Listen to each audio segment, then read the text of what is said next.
Good morning. Title of the sermon: The serpent said, "Your eyes will be opened, and you will be like God, knowing good and evil." A week ago, Sonia was in a local craft store getting things for the children's activity bags. She was wearing her N95 mask that she wears when she goes out. And about half the people in the store were wearing masks, including the employees, and about half weren't. It was after the mandate had been dropped. When she was in the checkout line, the man behind her tapped her on the shoulder. She turned and could see the man was really angry. His cart was filled with a large number of Bibles.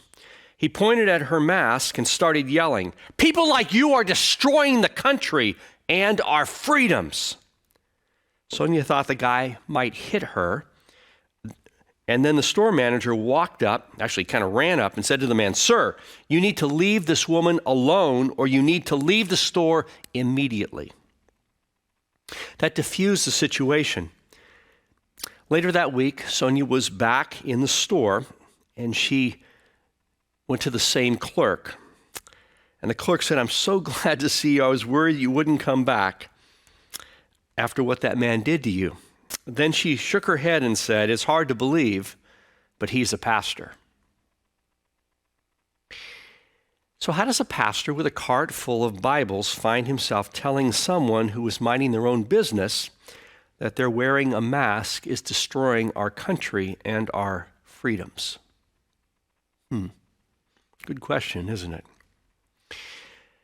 So what are the internal forces of temptation that lead to something like this happening? That's right.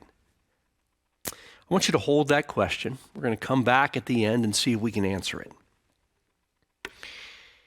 So this is the first Sunday of Lent, and we had a wonderful service on Ash Wednesday, which is a confessional service. And we looked at our own brokenness, our own capacity to get confused, to get things wrong. And it's a wonderful way to begin Lent. And in some ways, the first Sunday of Lent is kind of continuation of that looking at ourselves and seeing how we often get it wrong. It focuses on temptation. Temptation is often connected with the temptation of Jesus that is found in Matthew, Mark, and Luke, 3 of the 4 Gospels. We're going to look at Mark's telling of the story, which is very, very short. And it goes like this, from Mark 1, verses 12 and 13. "And the Spirit immediately drove Jesus out into the wilderness. He was in the wilderness 40 days, tempted by Satan. And when he was with the wild beasts, and the angels waited on him." So Mark's version of the temptation story is short. You don't get all those details like the devil took him up to a tall mountain or anything like that. It's just he was tempted by Satan. And so this story connects with another story that almost all of us are aware of. This simple story of temptation. And the one that it connects most of us with is Genesis chapters 2 and 3. The temptation of Adam and Eve in the Garden of Eden. One of the best known stories in the world. So there are 2 creation stories in Genesis. The first is the 7 days of creation. That's found in the very first chapter. But then there's this other creation story that focuses on human beings, the story of Adam and Eve in the Garden of Eden. It's an amazing story that explains so much about how we as human beings work and don't work. Now we're going to focus on a part of that story, the temptation part of the story, which just so happens to be the easiest part to remember. So God has created the garden, and Adam and Eve, and everything is in harmony. In the center of the garden are 2 special trees. The tree of life, the fruit of which allows people to live forever, and the tree of the knowledge of good and evil. It was this tree, the tree of the knowledge of good and evil, that brought forth the one rule of God in the garden. God said, "You shall not eat of the fruit of the knowledge of the tree of the knowledge of good and evil, for if you eat of it, you shall die." Then comes the temptation part of the story. I'll just read it from Genesis. The serpent said to the woman, "Did God say you shall not eat of any tree in the garden?" The woman said to the serpent, "We may eat of the fruit of the trees in the garden, but God said you shall not eat of the fruit of the tree that is in the middle of the garden, or shall not touch it, or you shall die." But the serpent said to the woman, "You will not die, for God knows that when you eat of it, your eyes will be opened, and you will be like God, knowing good and evil." So when the woman saw that the tree was good for food, and that it was a delight to the eyes, and that the tree was to be desired to make one wise, ... She ate the fruit. She and Eve and Adam ate of the fruit. Now, the root temptation is this. Here's the temptation. Your eyes will be opened, and you will be like God, knowing good and evil. This is the root of all temptation, to become like God, to be able to define and pronounce what is good and what is evil, what is right and wrong. We get to make up the rules. You see, defining good and evil is what God alone does. We don't get to make up the rules. Not only that, we find out what happens when they violate that. They get booted out of the garden, east of Eden, right? That's where we live today, east of Eden. And live as human beings that again and again succumb to this root temptation that somehow we get to make up the rules, that we get to define good and evil, right and wrong. This is our world. This is what we live in. This is the temptation that is ever before us in many, many, many different forms. Right now, the world is deeply aware of what this can look like. That's right. Vladimir Putin has said that the beloved people of Ukraine are being led by fascist Nazis, and that the Russian army is there to liberate and save the people of Ukraine from this evil. To quote Vladimir Putin, by denazifying the country. That's what usurping God or playing God looks like. You redefine the rules. You redefine reality into whatever you decide that you want it to be. George Orwell in 1984 masterfully presented this. The motto of Big Brother, here was the redefining. War is peace. Freedom is slavery. And ignorance is strength. Fortunately, the fact that nearly the entire world is able to see Vladimir Putin for what it represents, and that this is unifying at least the democratic countries of the world to reject this redefining, this usurping the power of God. Yet the Christian theologian who has done the best, I believe, to understand this root temptation, and in some ways to prepare us for resisting it, what is sometimes called the sin of pride or the sin of arrogance, is the Danish theologian Søren Kierkegaard.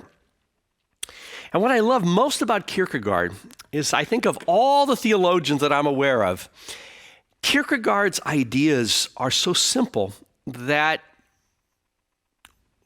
almost all of us can understand them. So let me share a little bit about Kierkegaard. He's often called the father of existential Christianity or existentialism, which is sort of to basically say, let's focus on the stuff that we really know about and not worry about the things that we don't really know about. So focus on our own existence. So for example, there's all these things in the scriptures that lead to questions. In John 9, it says that Jesus spat on the ground and made mud with his saliva and spread the mud on the blind man's eyes, saying to him, "Go wash in the pool of Siloam." Then he went and washed and came back able to see. And so the question, one of many questions, why did Jesus use mud to heal this man, right? That question. And Kierkegaard's answer is, I don't know. I don't know. I don't know why. Why doesn't God heal everyone that prays for healing? And Kierkegaard says, I don't know. I don't know why. It's a hard question. Why did Jesus have to die on the cross for our sins to be forgiven? Why couldn't God forgive us without Jesus dying? And Kierkegaard said, I don't know. That's right, I don't know. His premise was that Christians often think that they have to have an answer to every question, or that the Bible has an answer to every question, yet Jesus never said this.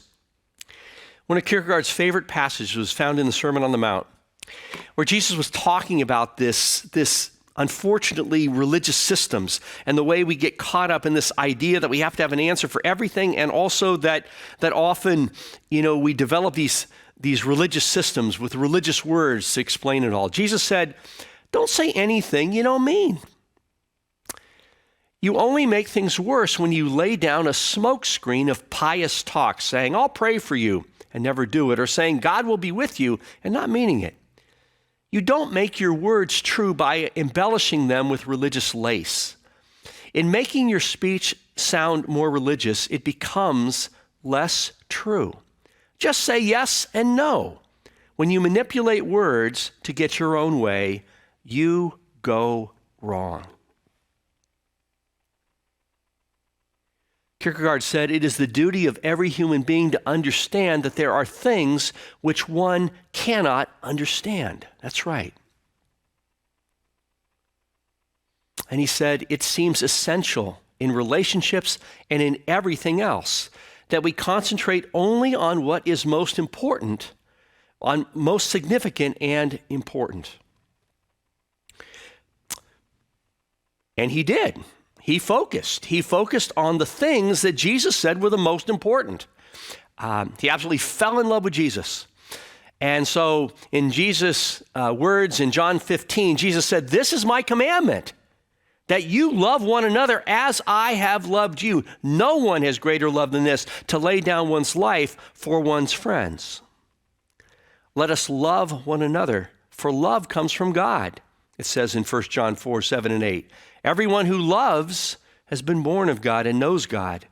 Whoever does not love does not know God, because God is love. And so this is one of my favorite quotes. Kierkegaard said, this is all I have known for certain, that God is love. Even if I have been mistaken on this or that point, nevertheless, God is love. That's right. This, I think, would have been Kierkegaard's favorite song.